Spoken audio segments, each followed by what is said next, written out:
The exhibition of Jizzakh region was the first to arrive at the second International Crafts Festival. At the moment, exhibition constructions are being taken down in the southeastern part of Urda Square, and preparations for installation are underway. Xalqaro hunarmandchilik 2023 festivaliga biz Jizzaxdan yetib keldik.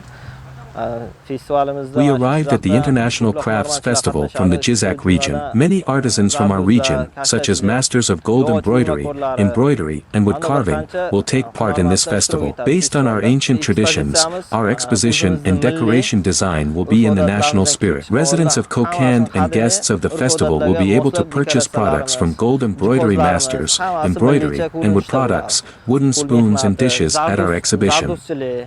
Yog'ochdan o'yilgan qo'shiq, kosa, bir qancha hunarmandlarimiz bor, o'shalardan buyumlarni xarid qilishlari mumkin.